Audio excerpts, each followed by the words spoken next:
Hey guys, what's going on? So, if you saw, I put up a poll asking if you guys would want me to redo my CD collection series since oh my god, I haven't done that in like 3 years, and my collection has more than doubled in size since then. And I got a pretty overwhelming response of yes from most of you guys, so I figured I'd do it. I'm not just going to show my death metal stuff, I'll show everything. The stuff that's less interesting or that you've all heard about a million times, I'll try to get through pretty quickly. But anyways, so I'll try to make these videos as concise as possible. But anyways, background, we were listening to one of my favorites, Regurgitation, Tales of Necrophilia, classic brutal death metal from Ohio. So yeah, anyways, so first up, we've got Abnormal Inhumane with Consuming the Infinity. It's a pretty good technical brutal death metal band. I can't remember where they're from, but they're signed to New Standard Elite, so that alone shows that they'll be good. If you don't know New Standard Elite, best brutal death metal label in the game right now, in my opinion. Yeah, pretty cool if you like early Decrepit Birth. You'll like this. I don't listen to it all the time. I honestly forget how good this is sometimes because not too huge on that cover, but it is very good though. So yeah, Abnormal Inhumane, Consuming the Infinity. Check it out if you like early Decrepit Birth, Disgorge, that kind of stuff. It's pretty cool. Alright, next up, we got some CDs from a band, or pretty much all the CDs from a band who was my favorite band of all time at one point, Acid Bath. So first up, we've got their demo compilation. The demo's from 93 to 96. I wish the Golgotha demo, which is their a lot of members of this band's previous band was on here, and a lot of the songs from Golgotha were reused for Acid Bath, but that's not on here. But you got demos from songs from both When the Kite String Pops and Pagan Terrorism Tactics. The Pagan Terrorism Tactics demo songs aren't that great, or at least the demo versions of those songs aren't that great, but there's some versions of the When the Kite String Pops songs on here that are really good, like Dope Fiend, and especially Jezebel. I think those songs, the demo versions are as good as the album. But anyways, got the artwork. I really like the Dr. Seuss's Dead art right there. It's pretty cool.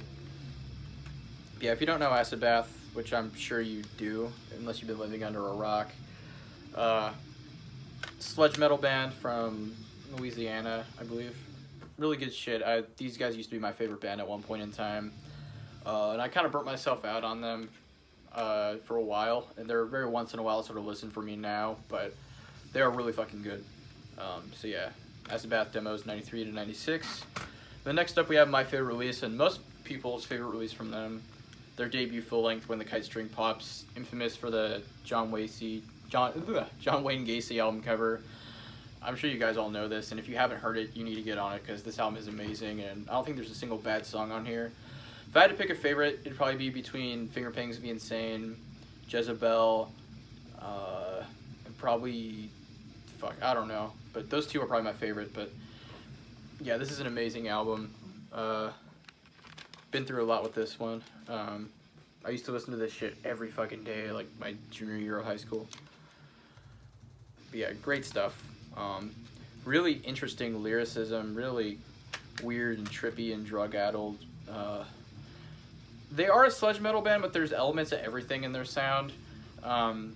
They've got some death metal in there. They've got some hardcore punk, a little bit of folk, sometimes even a little bit of black metal, a little bit of thrash metal. Just really great stuff. So Acid Bath When the Kite String Pops, one of my favorite albums ever. And then last from Acid Bath, Pigs and Terrorism Tactics, their second album. It's good, but I don't think it's as good as the first one. There's a couple songs on here I'm kind of alright with, like Grave Flower, Diab Soul, Loca Spawning, Old Skin, and New Death Sensation. I think those are all like okay. But Pagan Love Song, Bleed Me an Ocean, Venus Blue, 13 Fingers, New Corpse, Dead Girl, those are all like amazing songs. This one's not as dark as When the Kite String Pops. It's still dark, but it's a little more accessible. There's not as many harsh vocals. It's more of a straightforward sludge album, but there's still like Dead Girl and New Death Sensation are more folky sort of songs. I believe this one also has some, not serial killer, but like true crime related art. I believe this guy was like a surgeon who like killed people in surgery or something like that. I don't remember his name. But yeah, this is the last album that they put out, unfortunately, because their bassist died, I want to say, in like a car accident. Now this goes out of alphabetical order a little, but this is another A band related to Astabath. After they broke up, Dax Riggs, and I want to say another member of Astabath, I don't remember who, started this band, Agents of Oblivion. It's like very folk-inspired sort of alternative rock. I don't know how to explain it. A lot of songs on here I don't care for very much, but there's some really good songs on here though, like Ensmouth, Phantom Green, The Hangman's Daughter. That song is fucking beautiful. It's so good. And Cosmic Dancer, all great songs. Terrible album cover though. Yeah, I haven't listened to this in a really long time. I need to give this one a go sometime again. But yeah, it's some really nice stuff. Some weird looking artwork there. But yeah, just really folky, melodic, pretty, very ballady sort of stuff. If you like the slower, more quiet Astabath songs like Scream of the Butterfly, this is essentially a whole album of that, almost. But yeah, really good stuff. So Agents of Oblivion, self-titled. Alright, next up, got some punk. You guys will see a lot of punk throughout this because, if you guys didn't know, I was into hardcore punk and stuff before I ever even got into extreme metal. But this is a classic, self-titled Adolescence album. Actually, I recently got signed by Rick Agnew, so that's really cool. My local record store, there was a signing, record signing with members of like Adolescence, Christian Death, and Samhain. Really good stuff though. Classic punk album. I'm sure if you guys have played GTA 5, you've heard Amoeba a million times, but there's some great songs on here like I Hate Children, my personal favorite, No Way. It's really catchy, kind of, I guess you could call it skate punk. It's like that sort of thing. But yeah, classic stuff.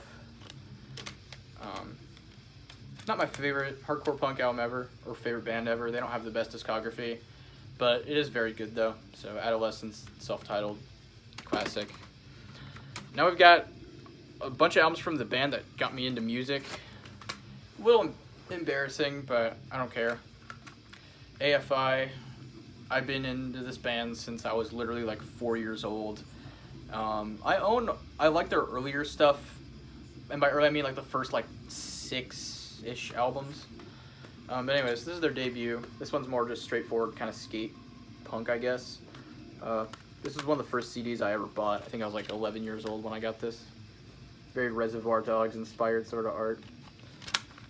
Really catchy stuff.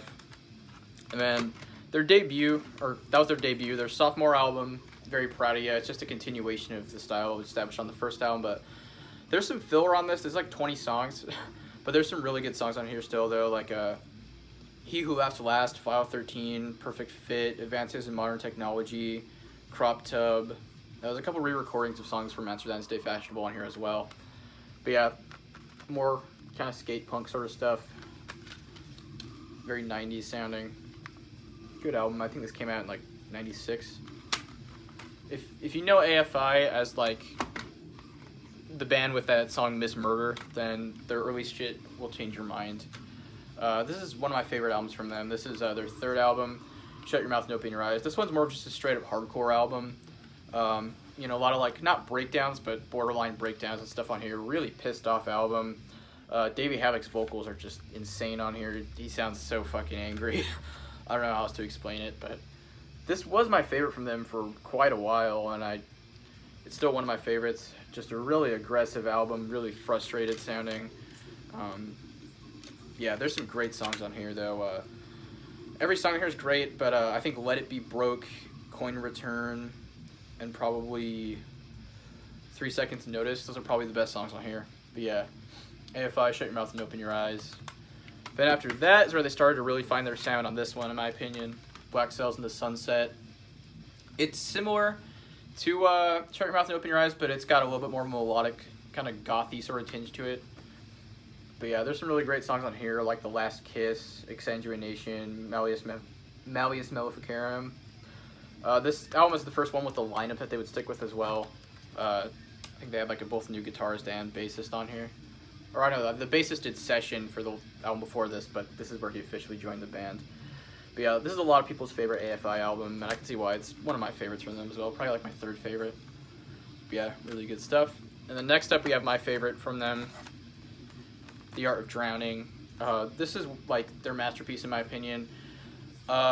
this is the last like amazing album I think they ever put out. I like Sing the Sorrow quite a bit as well, the one after this, but that's like the last thing I like from them. But yeah, this one's really fucking good. I mean, you've got, of course, Days of the Phoenix, but there's some great songs like Of Greetings and Goodbyes, The Despair Factor, Morning Star, The Nephilim, The Lost Souls, A Story at 3, 6 to 8, Sacrifice Theory. Every song on here is amazing. But yeah, this one's really melodic, really, you know, pretty sounding. Not for everybody, but really nostalgic stuff for me. I love this shit.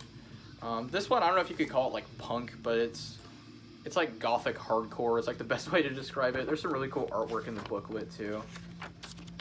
Yeah, this is another one of the first CDs I ever got. I think I got this one also in like 6th grade. But yeah, great album. I still listen to this one every now and then. Love this shit. Every time I hear one AFI song, I have to hear fucking everything from them. Besides After Sing the Sorrow, but that's a whole other story. So yeah, AFI, The Art of Drowning, love this shit. Last album from AFI is just a compilation, and this is a CD I've had since early elementary school, man. Love this shit. It's just a compilation of songs from the albums I just showed. Yeah, you could tell I was a little kid when I had this CD. You know, you got all the albums there. It's just a compilation put out by Nitro Records after they dropped from the label to join. I forgot. I think it's like DreamWorks was when Sing the Sorrow got put out on. But yeah, really cool. Very sentimental CD. So it's just self-titled, just AFI, just the greatest hits. Next up, we got some Agnostic Front. We got their debut, Victim in Pain. If you don't know Agnostic Front, classic New York hardcore. Progenitors of the more like tough guy sort of hardcore sound, as opposed to like the more punk, like Black Flag, Minor Threat sort of hardcore. This is their best album in my opinion. Really good stuff. I got 2 more albums from them. One Voice. This one's okay. The production's pretty awful, honestly, but there's some good songs on here. Like Over the Edge is a good one. Yeah, I haven't listened to this one in quite a while. This next one from them is not very good. This is like a newer album, or not newer, but this one's from like 2004. Another Voice. It's like overproduced. Yeah, it was literally put out through Nuclear Blast. More modern sounding. Not really my sort of thing. I like hardcore, but this album, the vocals just sound really silly. I don't know how to explain it. But yeah, Agnostic Front, One Voice. Yeah, early Agnostic Front is really fucking good though. These next few I'll speed through as quickly as I can because they're not very interesting, but I just have a shit ton of Anthrax CDs. You know, Anthrax obviously one of the big 4. I think they're really good, but I don't ever listen to them anymore. But Spreading the Disease, they're best in my opinion and most people's opinions among the living. I used to really like Anthrax in middle school. State of Euphoria, this one's a little underrated. Be All End All, it's a good song. Not showing that much, or I like that artwork. Not showing that much of these because you guys have all heard this shit. Persistence of Time, this one's a little more serious, it's a good one.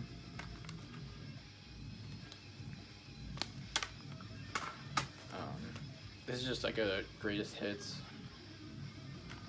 Again, not the most interesting. You guys all know Anthrax, and I don't have that much interest in talking about them at this point. Sound of White Noise. This one has John Bush from Armored Saint on vocals. I think this one's actually a little underrated. It's not really thrash. It's more like alternative metal, I guess you could call it. But it doesn't sound like fucking new metal or something. It sounds more like Alice in Chains, that sort of sound. It's cool. It's a little, I guess, grungy. I don't know. But yeah, Sound of White Noise. This album blows. We've Come For You All. This one sucks. It's from like 2003. This is the last one they did with John Bush. I don't like this one very much. And then last, I have their newest album, I think, For All Kings. I remember I got this when it came out when I was in like 8th grade. It's okay. It could be a lot worse. It's better than new like Megadeth or fucking new Metallica, that's for sure. But yeah, the CD has weird packaging. But yeah, I don't really care that much to talk about Anthrax. They're good, don't get me wrong. I've seen them live twice. Oh my god, this thing is packaged terribly. I've seen Anthrax live twice, and they are a very good live band. I will say that, even if you don't like thrash or Anthrax. I know a lot of people who like thrash have some weird vendetta against Anthrax for some reason. but they are a good band. All right, next up we got a little more extreme metal. Some black metal. Arismenda with Despair's Depths Descended. Really cool, kind of really dark atmospheric black metal. I don't know if you could call it DSBM, but it's that same category of really weird, drug-addled, sad-sounding black metal. Got this from Dark Realm Records in Downey. Really cool record store owned by Sadistic Intent. I really like the artwork in this one. I haven't listened to this one in years, but it's really good though. Yeah, Arismenda, black metal band from California. Cool stuff. Next up, we've got more punk. Bad Brains, both the self-titled and Eye Against Eye. You guys should all know Bad Brains. If you don't, legendary hardcore punk, really fast, and they've also got some reggae songs too. But both of these albums are really good though. Used to listen to these a lot back in the day. Yeah, good stuff. Next up, straight up hardcore band. Really, really good stuff too. This is Bane with Give Blood. The CD was a gift from an old friend, like way back in the day. But yeah, this is really good. It is that like tough guy, straight edge hardcore sort of style, but it's really fucking good. I like that kind of stuff once in a while. Depends on the band. I'm a little picky with like the vocals, but this band is really good. I believe this came out like the early 2000s. The first 3 songs on here are the best in my opinion. Speechless, Some Came Running, and Snakes Among Us. Just really good. You know, if you know what kind of hardcore I'm referring to when I say like the tough guy, like Boston sort of hardcore, that's what this is. I like it. Next up, we got some pretty underrated hardcore punk from California as well. Battalion of Saints with Second Coming. Really good. Listened to this one a lot back in like 8th grade. If you're gonna hear one song from this band, My Mind's Diseased, great song. These guys are really like spazzy, like fast. By spaz, I don't mean like the band spaz, like they're just really like crazy sounding. I like that artwork there, like it's really like psychotic sounding sort of hardcore punk. This also has like a bonus live album, but who gives a shit about live albums 90% of the time. Good stuff though. I haven't listened to this in a while. I should give this a re-listen. Yeah, fuck it. I'm gonna listen to this literally like after I'm done making this video. I forgot all about this one, but yeah. Battalion of Saints, Second Coming. Put that aside. Alright, next up, we got a really fucking good one. This is more black metal. Bethlehem with Dictius de Necker. If you don't know Bethlehem, really influential black metal from Germany. You could call it DSBM, I guess, but it's a little more than just that. But this is a really scary, dark, depressing. This album sounds like the mental equivalent of like a fucking, or this sounds like the musical equivalent of like a mental asylum. It's crazy. The vocals from Rainier are over the top and fucking nuts. Yeah, this album is fucking scary sounding, and I love it. I don't know how to pronounce any of these song titles, but track 5 in particular is my favorite. There's like a creepy part with like a little piano part, and then the vocals over it. I don't know. The vocals are just really over the top and scary sounding. I mean, the vocals on this, they make Varg, on the first few Burzum albums, they make Varg sound like fucking, I don't know. They make Varg sound like James Hetfield or something. They're so fucking unhinged and weird sounding. But it's an acquired taste for sure, but this album is really cool. So Bethlehem with Dictius de Necker. And last, and probably least, we got the CD I got as a blind buy from like the mall years ago, and I listened to it maybe twice. Black Dahlia Murder with Nightbringers. It could be worse, but I don't know. I don't care that much about this band, which most people don't. Yeah, not the proudest album. Not the album I'm proudest to own, but it is what it is. I had heard of them, and I was like, oh, cool, like a death metal CD at Best Buy. I'll give it a shot, and I just don't care about this band that much. I will say their first album is really good, like At the Gates sort of worship. And this isn't like awful, but I just don't ever really have a reason to listen to it. But yeah, Black Dahlia Murder, Nightbringers, that's okay. Not, like I said, not the thing I'm the proudest to own. It's what it is what it is. But anyways, that's it for this first installment in this series. I don't know how often I'll do these, but I'll try to be consistent about it. But yeah, I hope you guys enjoyed though. Don't forget to like, comment, and subscribe, and I'll see you next time. Bye.